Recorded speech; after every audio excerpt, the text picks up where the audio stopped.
how to answer this po, no? But, kasi ba mga boss ko? Ako, sa akin, wala po. Hanggang dito lang po muna kasi ang kayang ibigay ng dalawa bilang mga bata pa sila. Parang gustuhin ko man magkaroon ng kissing scene. Parang ako bilang ina, ayoko po muna sana. There are more movies to come and shows to come, maybe in time. Diba? Maybe in time. Nakapagantay nga tayo kay John Lloyd Sarah, wala, diba? Ito, hindi ka Ito po, gets. Ako po, wag sana po muna. Si Catherine, personally, meron ka bang mga ganong restrictions? Or pwedeng after mo mag-18, since turning 18 ka na this March, right? Or May, tama ba? March or May? March, oh. Pwede na ba after mo mag-18, pwede ka na sa kissing scenes, kahit smack lang? Parang hindi pa rin ako ready sa sarili ko. Feeling ko it's too early po sa akin. Kasi, ang daming comment. Kasi di ba parang pag nasimulan mo na yon, feeling ko, parang kailangan sa lahat ng shows mo, may ganun ka na. So parang hindi ka na pwedeng tumanggi or hindi ka na pwedeng mag-reason out na ayoko, nagawa mo na yun, di ba? So parang as ako talaga, hindi pa eh. Marami pang pwede man. Pwede naman hug lang muna, ganun naman talaga, di ba?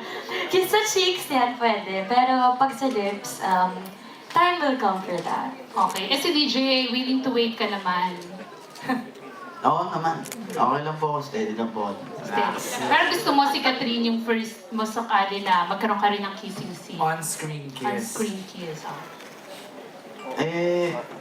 Siguro naman po dapat si Catherine dahil sa dami na po namin hindi naman po sa dami, sa haba po ng pinagsamahan na namin.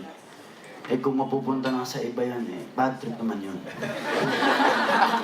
Oo nga naman, ikaw ang nag-ano, no? Nagtanim, iba nga Okay, last question ko na lang. Since naging successful ang Got to Believe, gusto niyo pa ba yung sa susunod yung series, magkaroon ng part 2 or another story naman? Kayong dalawa ni DJ. Gusto niyo bang another story or magkaroon ng part 2 ang Got to Believe? Feeling ko iba naman. Kahit super na pumahal sa akin yung character po ng lahat, from the Tapibi family, si Joaquin, tapos si Chichay, feeling ko dapat iba naman sa susunod para feeling ko baka mapagsawaan or hindi pa maganda yung kalabasan niya, di ba? So, okay din na mag-try ng iba-ibang roles. Marami pa naman dyan. Gusto mag-action ka, mag-superhero ka, diba? So, I think dapat something new naman po for the next. Pero si Daniel pa rin ang gusto mong leading man. Oo naman po. Okay. Depende sa kanila. Si DJ, anong mas choice mo? Magkaroon ng part 2 o another series? Bago naman po, bago naman. Kasi okay na po tayo sa Got to Believe Kumbaga, napasaya na po tayo ng show. At mas masarap yung iba naman yung tatahangin natin. Para ibang experience naman. Okay, thank you and congratulations sa lahat. Thank you, Thank you so much, Janice. ma'am. Maraming salamat. Final words na from our cast and from our director. Sir Papa Bear. Ulit, salamat po sa inyong suporta at abangan niyo po. Maganda po yung magiging ending nito. Kahit hindi ko pa po alam.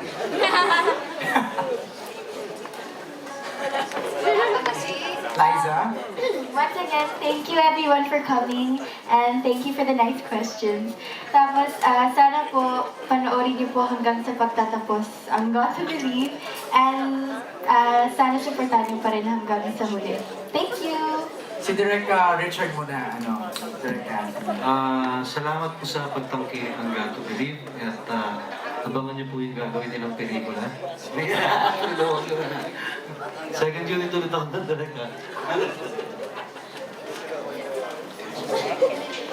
Thank you po sa lahat ng suporta, sa lahat po ng nanonood, sa lahat ng good reviews and write-ups po na ginawa niyo para maging successful po yung show. Thank you. Thank you po for being here and sana po abangan ninyo ang huling siyam na gabi. Siyam na gabi. Diba? Bilang na bilang. Siyam! Iniisip ko talaga yun. Thank you po so much for all your support. Direk Cathy. Sabi nila sa akin, mula